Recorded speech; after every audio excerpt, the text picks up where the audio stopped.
That's the big bluesy sound of Walter Trout from his new album, Sign of the Times. We found the former member of Canned Heat and John Mayall's Bluesbreakers at home in Huntington Beach, California, where he, at age 74, explains why he's been so prolific in recent years. I'm a driven artist, Marty. I got the music in me, and I got to get it out, or I'm going to blow up. I'm going to explode if I don't get it out there. Well, that's all right. I mean, we used to think of artists in their 70s as way over the hill and, not worth paying any attention to, put out to pasture, but that's not the case anymore. I'm just getting going, dude. I can tell. It's very good. I just turned 70 myself, so I'm inspired just by, what I see around me. It's very cool. Your previous album, Broken, just came out last year.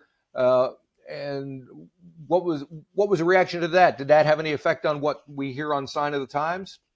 No, I do a record. I almost one a year. Right. The only years I didn't do a record was when I was in the hospital for a couple of years, right? And when it's time to do a record, I start from scratch. I don't look back and think about what I've done. I try to move forward, Right. Well, you mentioned, I know you've had some health issues and all that stuff. Does that have any impact on your need to crank the stuff out and keep being productive? Well, I was in the hospital 8 months, and I had brain damage along with losing 120 pounds. Right. And I had to relearn how to speak, and I had to relearn how to play the guitar. Through the brain damage, it was gone. So I worked on it 6 or 7 hours a day, every day for a year and a half, and taught myself all over again. And the fact that it had been taken from me, what I've done my whole life since I was 16 and started playing in bars right on weekends, it was taken from me, and I had to work really hard to get it back. It really, in a certain sense, means more to me than it ever did, and I hold it closer because I know it's fragile. Yeah. Right. And I'm curious, are you a different style of guitar playing, relearning it? Are you the same musician you were before? I made my name as a guitar player, right? Yep. When I was playing with when I was a sideman for all those people I played with. But now I go on YouTube, and there's a 10-year-old kid playing like Eddie Van Halen, and then there's 25 guys showing you how to play Eric Johnson licks and all this. And I realized that great guitar players really are a dime a dozen. It's not a big deal anymore. Gotcha. And so what I have determined is I'm more interested now in being a songwriter who actually plays guitar.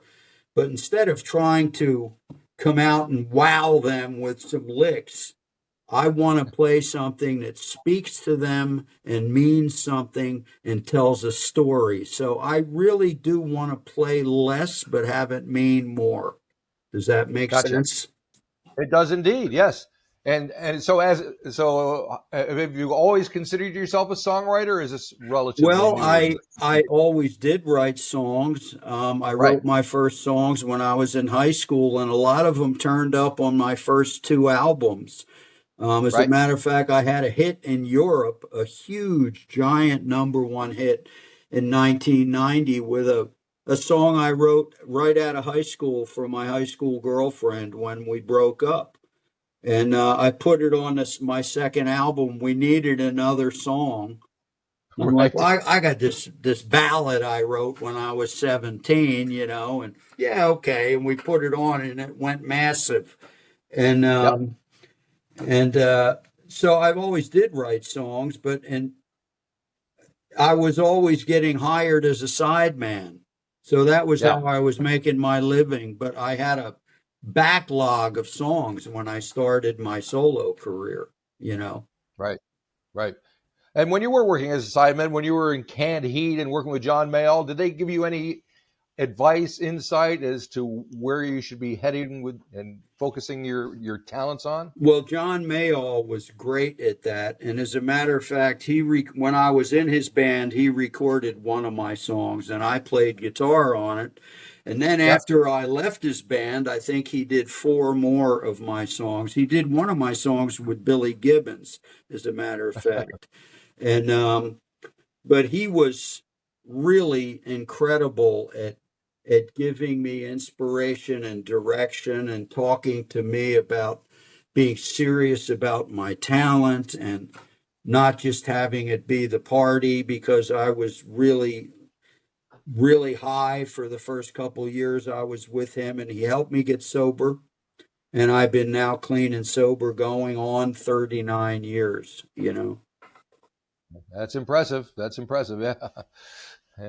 All right. So we get down to this record here, The Sign of the Times, the song. It sounds like you got some things on your mind there, and you've been living in the States. I can imagine it's got to be a struggle from some days. Bullets and bombs, there's airplanes and drones.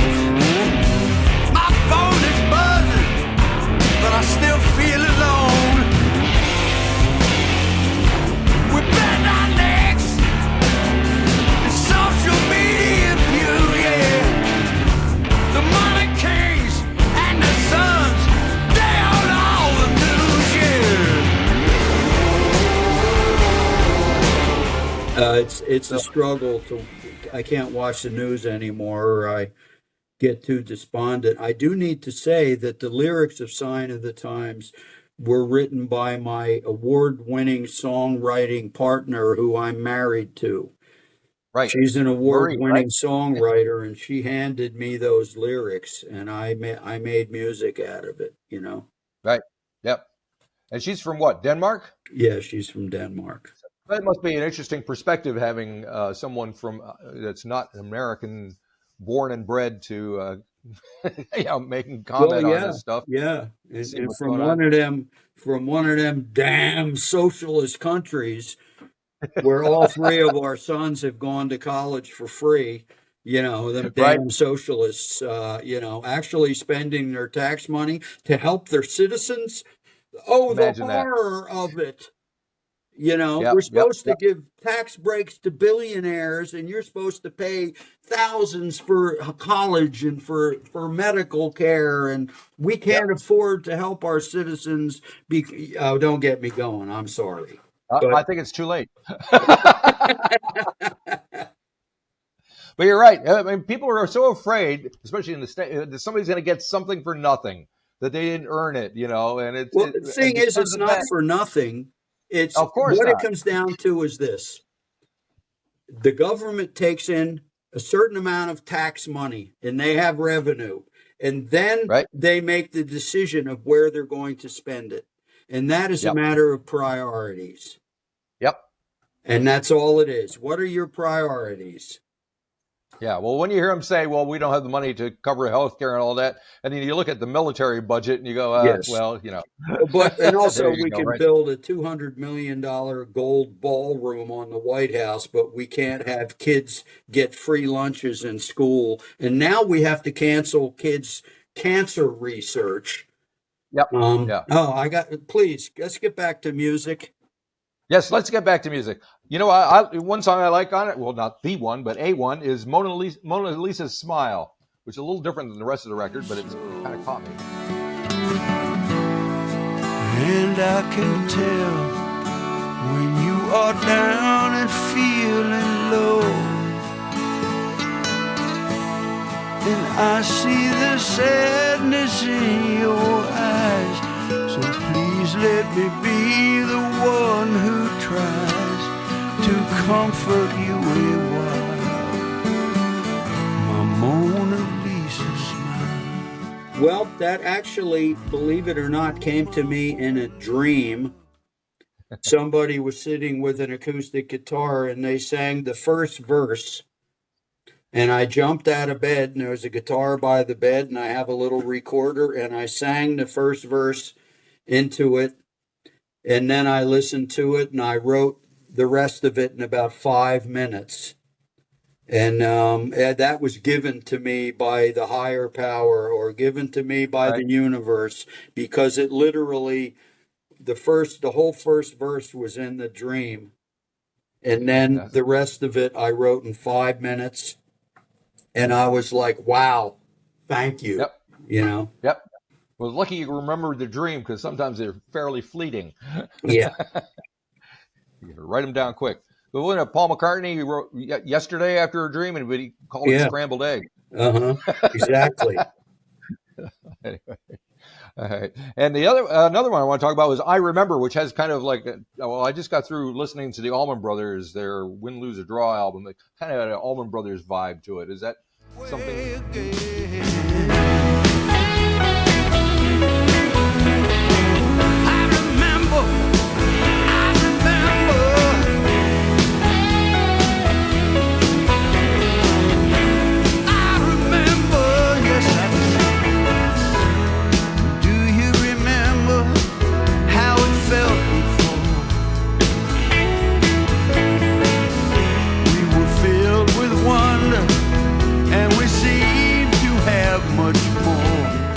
Trying to write like an Allman Brothers song or something. No, but these things happen. But it does have a bit of sort of a Southern rock or Bob Seger or Eagles or something to it. And that's really about, that is not, and I know a lot of people, what's that about, the good old days? I go, no, because the good old days were not good. You know, for me, the good old days were the 60s, and it was Vietnam and civil rights and assassinations and National Guard shooting students down. And no, the 60s, it wasn't the good old days, but it's this. People have selective memories. but it's this. It's that I'm 74, and a lot of people I grew up with who are dear friends of mine who I've known almost all my life, I see them stopping and giving up. And they don't have any joy of life. They don't want to do anything. They just want to stop and retire and go play a little bit of golf today. Then I'm going to watch a movie on TV. And that youthful drive to go out and live your life, and your body can get old, but your mind and your heart does not have to get old. You don't have to grow up. And I refuse. And that's really what rock and roll is all about. Yeah, that's what it's about. It's about, you can get old, man, but go out and do something with yourself. Do something. Have a purpose, man. Go out, live it to the end. And Mayall was a great inspiration for that. Because he was 90, he was 88, still doing gigs, and finally his family told him, "No, you have to stop." Right. But he was 90, and he was still like a little kid. I was at his 90th birthday, and he was this like a little kid, happy, joyous, and I'm like, there it is, man. You don't have to lose that, but you have to hold on to it. Or it will just fade away. Yeah. Right? That's cool. And do you remember like the first time music grabbed you? You grew up in New Jersey, right? Yeah, I did. The first time music grabbed me, I was just a little kid. I remember riding in the early 50s, riding in the car with my mother and my father, and they turned the radio on. And there's Chuck Berry and Little Richard and Jerry Lee Lewis and Elvis. And I'd be riding in the back of the car like, turn it up, and that was it from the very earliest age. I remember that was my focus. Nothing affected me like that. Yeah, yeah. And what do you think? Why did it affect you, do you think? Were you couldn't have been wanting to rebel at that age? There must have been something. It wasn't about rebellion. It's about, let me put it this way. There are certain pieces of music that I hear, and I hear intrinsically some sort of a universal truth, a universal humanity in it. and there's no rhyme, no reason. I hear universal truth in Wop Bop a Loo Bop a Wop Bam Boom, and I hear it in Alfie by Burt Bacharach, and I hear it in Appalachian Spring by Aaron Copland, and I hear it in Giant Step by John Coltrane, and I hear it in Joni Mitchell, but not everything gets to me like that. And when I hear that truth and it goes into me, I will weep like a baby. And I'm 5 years old and I'm riding in my parents' car and Long Tall Sally is playing on the radio and I'm weeping. And they're like, what is it? And I go, it's that song. There's something in that song that is ripping me to pieces in a good way. Right? Yep. And what do you think about what would you say to like a 18-year-old kid that wants to be in music these days? Would you make him listen to Little Richard, or find his own stuff or their own stuff? Find your own stuff, man. Find your own stuff. Find the stuff that affects you, the stuff that moves you, the stuff that gets under your skin and like makes you go, oh God, man, that, and those songs, like I still get the same rush from Good Golly Miss Molly that I got when I was 5 years old. I still get the same thing from it, Right. Yep. And I still get the same thing from Ella Fitzgerald sings Gershwin, stuff I heard in my house when I was a kid, still gets me. Now, I think I read in the press stuff somewhere that you were freaked out by AI. I don't know if that's true or not, but that's kind of what I'm very freaked out by AI, and I know it has very good uses and can be a wonderful thing. Right. But let me give you an example of what freaks me out about it. This is hypothetical, okay? 25, 30 years ago, there's a guy who's on trial for murder. And they bring into the courtroom a video of that man committing the murder. He's going to prison. That is irrefutable evidence. Now, nope. They can just make a video, they can do anything. So when I scream on that song where I go, I can't tell what's real anymore, it does freak me out because I know that, for example, we have an election here coming up next year, the midterms. And I believe that AI and social media in the wrong hands can be incredibly destructive. Destructive. It could be the downfall of society. And that's what freaks me out, is when it gets in the wrong hands. They were saying the same thing when the internet came along, and even when the electric guitar was invented, they were like, "Oh, it's the end of real music," So I mean, technology is always going to march forward and be developed. Yeah, and of course. People are going to say, this is the end of life as we know it. But this is different because where's the truth? Where do you find the truth now? You used to be able to find the truth. Where do you find it now? And so many people out there are gullible, and it's tribal. It's very tribal. You can hit some of these people with evidence, and it doesn't matter. If that guy says, I never said that, and you hear him saying, well, don't believe your eyes and your ears, and no, I never said that. I never raped that chick. And they believe him. It doesn't matter. So this is different than the electric guitar or the internet. The internet couldn't make a video. Scarlett Johansson is suing somebody because they made a video of her with some product, and she's wearing a T-shirt from this company, and she's asking people to buy this thing, and it wasn't her. Right. So where's the truth? Even with the internet 20 years ago, that would not have happened, that's where it gets scary to me. And somebody, if they don't like me or my music, they can come up with their own AI recording of me saying or doing the most disgusting things, and they can put it up on the internet. And before I even have a chance to react, my career is over. It's Gotcha. scary times. You know. All right. Well, fingers crossed. We'll see what happens. Yeah. Well, all we can do is go on, right?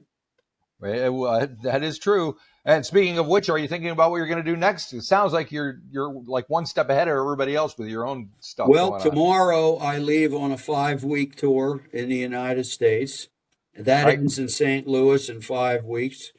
Then I fly from St. Louis to Europe, and I do 6 more weeks. So I've got an 11-week tour coming up, and there are a lot of 20-year-olds who wouldn't do that.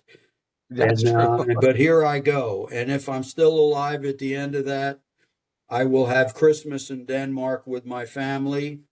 And after that, I'm going to sit on the couch for a while. There you go. Yeah. Nothing wrong with that. Just very good. Sounds like you deserve a little break. All righty. Well, thank you. You have to come down to this part of the planet sometime and play. I would love to. Come in February when it's warm and it's summertime here. Yes. When I was in Canned Heat, I played there. Oh, but really? that was 45, 50 years ago, you know. Right. But we used to always go to Australia and New Zealand in like January and February because it was summer. Yep. You got So it. we'd have summer here. Then when winter kicked in here, we'd go down there, and we used to do that in Canned Heat every year. Nice. That's where the smart money is. Yes, indeed. All righty. Well, we'll look for you in January or February then. Thanks a lot, Marty. I enjoyed talking to you, man. If you enjoyed this episode of the 13th Floor's Music Talk series, please be sure to subscribe to the website or to the YouTube channel. Follow us on Facebook or Instagram and wherever you find your podcasts. There's a whole lot more to discover.